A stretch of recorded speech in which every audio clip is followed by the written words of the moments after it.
ভারতের পররাষ্ট্র মন্ত্রণালয় বাংলাদেশের ৬ ছাত্রনেতার উপর ভারতের ভিসা নিষেধাজ্ঞা দিয়েছেন। তারা ভাবছেন এই ৬ ছাত্রনেতা ভারতের জন্য হুমকি স্বরূপ। আচ্ছা, ভারতে যদি না যাওয়া লাগে আমাদের কোনো সমস্যা আছে? ভারত এমন কোনো দেশ নয় যে ভারতে আমার যাওয়াই লাগবে। ভারতের চেয়ে ভালো ভালো দেশ আছে, সেটা শিক্ষা খাত হোক, মেডিকেল টেস্ট হোক, আর যেটাই হোক। ভারত এমন কোনো দেশ নয় যে ভারতে আমার যাওয়া লাগবে, আর না যেতে পারলে আমার মহাভারত অশুদ্ধ হয়ে যাবে। আসলে কি কারণে এই ৬ ছাত্রনেতার উপর এরকম নিষেধাজ্ঞা দিল, সেই বিষয়ের উপর কিছু কথা এখন আপনাদের সামনে শেয়ার করব। তো চলুন মূল প্রতিবেদনে।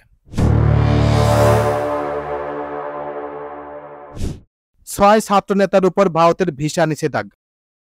ভারত বিরোধী জনতাকে উস্কে দেওয়া ও ভারতের জাতীয় স্বার্থ বিরোধী কর্মকাণ্ডে যুক্ত থাকার অভিযোগ এনে বাংলাদেশের ৬ ছাত্রনেতা ও তাদের ঘনিষ্ঠদের ভিসা না দেওয়ার জন্য কালো তালিকাভুক্ত করেছে ভারতের পররাষ্ট্র মন্ত্রণালয়।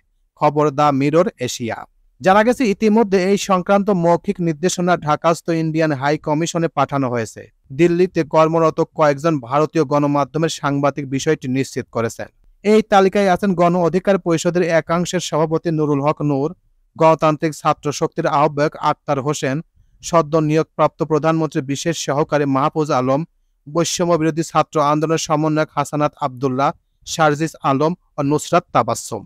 ডিপ্লোম্যাটিক নোটে এই ব্যক্তিদের ঘনিষ্ঠদেরকে ভিসা দেওয়ার আগে যাচাই বাছাই করার নির্দেশ দেওয়া হয়েছে। মূলত সরকারের উপদেষ্টা হওয়ায় বৈষম্য বিরোধী ছাত্র আন্দোলনের অন্যতম সমন্বয়ক নাহিদ ইসলাম ও আসিফ মাহমুদের নাম সেখানে উল্লেখ করা হয়নি। মাহফুজ আলম সরকারের অংশ হয় আগেই এই নোটটি পাঠানো হয়। ফলে অন্তর্বর্তী সরকারের প্রধান উপদেষ্টা ডক্টর মোহাম্মদ ইউনূসের বিশেষ সহকারী হওয়ার পর মাহফুজ আলমের জন্য ভিসা নিষেধাজ্ঞা প্রযোজ্য হবে কিনা তা সম্পর্কে কোনো তথ্য পাওয়া যায়নি। এদিকে ভিসা নিষেধাজ্ঞা নিয়ে বিস্তারিত জানতে চাইলে নাম প্রকাশে অনিচ্ছুক সরকারের ঘনিষ্ঠ একজন সাংবাদিক বলেন, বাংলাদেশে ভারত বিরোধী মনোভাব তৈরির নেতৃত্ব দিচ্ছেন নুরুল হক নূর, আক্তার হোসেন। অন্যদিকে পেছন থেকে ভারত বিরোধী চেতনাকে শক্তিশালী করার কাজ করেছেন মাহফুজ আলম। হাসানাত আবদুল্লাহ চিকেন নেক নিয়ে বক্তব্য, নুসরাত তাবাসসুমের 7 সিস্টার নিয়ে ফেসবুকে স্ট্যাটাসকে আমলে নেওয়া হয়েছে ভিসা নিষেধাজ্ঞায়। তো বুঝতে পারছেন কি কারণে দিয়েছে। আসলে যে কারণে দিক না কেন, তারা ভাবছে যে এই ৬ জন ব্যক্তি ভারতের জন্য হুমকি স্বরূপ।